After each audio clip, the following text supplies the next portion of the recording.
Assalamu Walaikum. Hello friends, how are you? Welcome back to my another video. In this video, I am going to show you how to make a gradient background in Microsoft PowerPoint. Let's get started.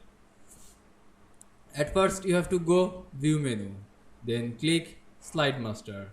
Now go to Main Slide, then go to Insert menu and click Shapes drop down menu and draw a rectangle like whole page. Then go to shape format menu and click shape fill drop down menu. Then choose gradient. Now click more gradients. Now choose a gradient color.